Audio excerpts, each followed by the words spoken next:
Hello everyone, and welcome back to Twin Talk English.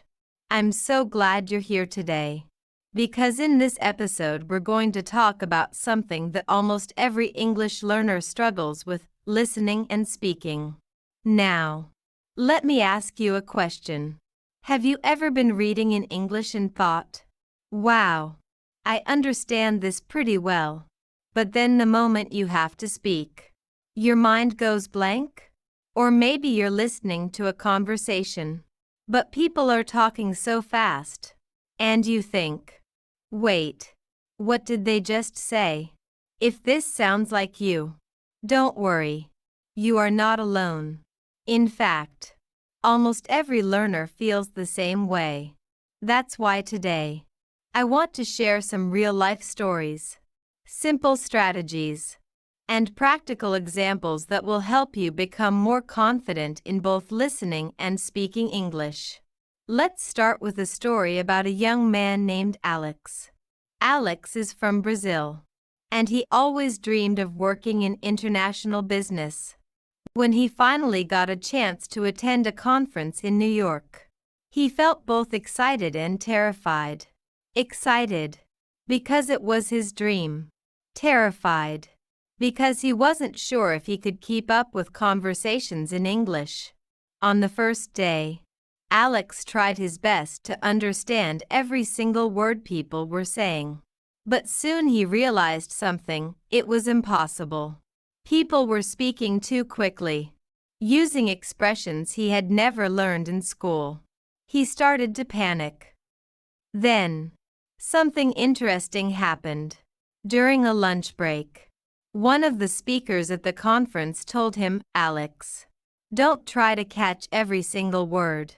Just focus on the main idea." At first, Alex didn't believe it could work. But when he tried it, he realized the advice was true. Even if he didn't understand 100%, he could still follow the conversation, nod, and respond naturally. This small change gave him more confidence. Instead of stressing about every word, he focused on the big picture. And guess what? By the end of the week, Alex was not only listening better, he was also speaking more naturally, without overthinking. This brings me to another story, this time about a student named Hannah. Hannah moved from Korea to study in Canada. In her first semester, she felt completely lost during group discussions. Everyone spoke so quickly, and they often used slang words that she had never heard before. At first, Hannah stayed quiet. She didn't want to embarrass herself. But then, she started listening to English podcasts and watching short TV shows in English every single day. She didn't understand everything, but she paid attention to repeated phrases and expressions. One day, during a casual conversation with a classmate about a TV show, Hannah used one of the phrases she had picked up. Her classmate smiled and said, "Wow, your English sounds really good." That small compliment gave Hannah a huge boost of confidence. She realized something very important. Fluency doesn't come from textbooks alone, it comes from using English in everyday life. Now, let's pause here for a moment. I want you to think about yourself. Do you always wait until your English is perfect before you try to speak? If yes, then you're making the same mistake Hannah once made. You don't need to wait for perfection. You just need to start. Here's another powerful example. Meet Omar, a young man who got a job at a busy restaurant in London. His English was okay, but he was nervous about speaking to customers because he was afraid of making mistakes. On his very first day, a customer asked him a question he didn't understand. He froze.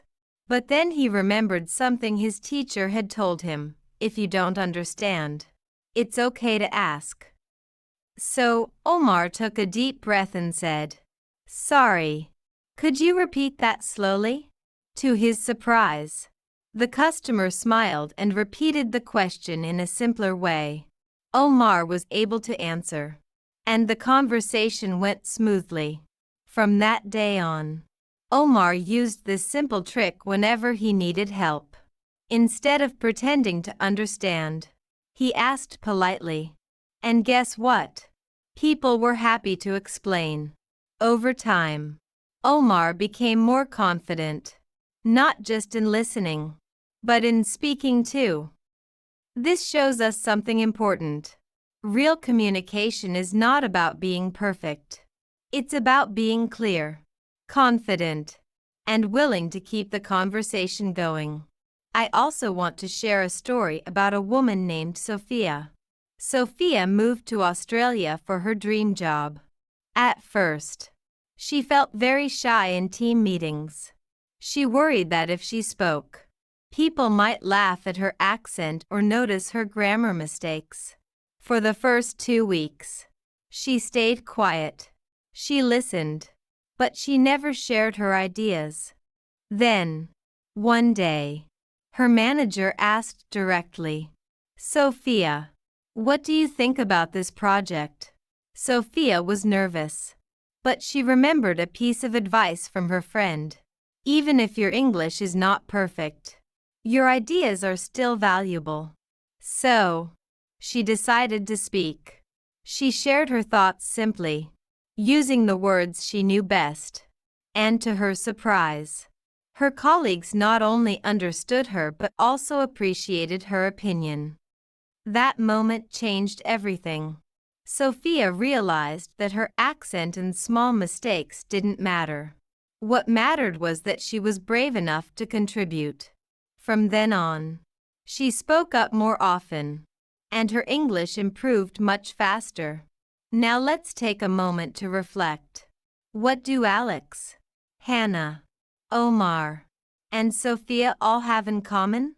They all had to take that first step, even when they were nervous. This is the key lesson.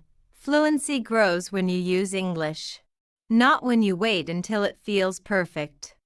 But how can you apply this to your own life? Let me give you some simple, practical ideas. First, start small. You don't have to give a big speech or join a debate. You can begin with short daily conversations, like greeting your neighbor in English, ordering food in English, or writing a short comment online in English. Second, listen actively. Instead of just hearing words, pay attention to the tone, the rhythm, and the main idea. You can do this by watching short English videos, listening to podcasts, or even talking with language partners. Third, don't be afraid to make mistakes. Mistakes are not signs of failure. They are signs of progress. Every time you make a mistake, you learn something new. Fourth, use repetition. If you hear a useful phrase, repeat it aloud several times. Practice it until it feels natural. That way, the next time you're in a conversation, it will come out more easily.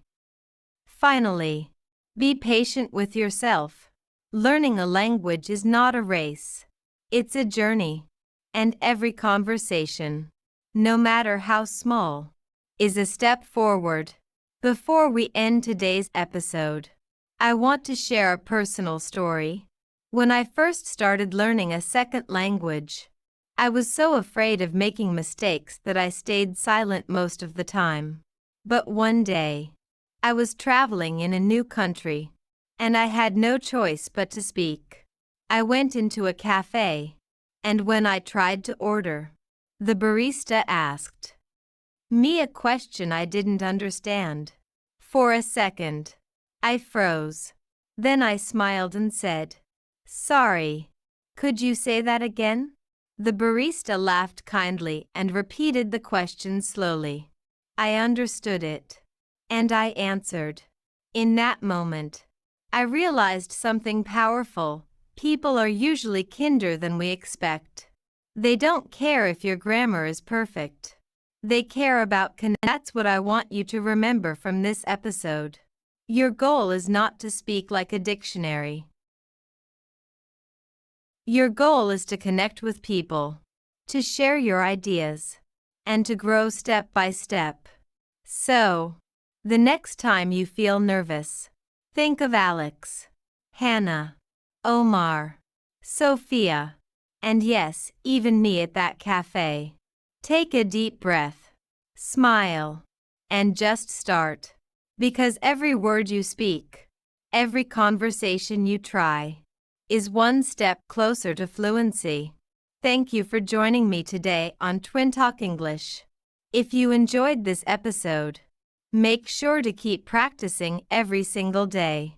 And remember, confidence comes from action, not from waiting. I'll see you in the next episode. Until then, keep speaking, keep listening, and keep believing in yourself.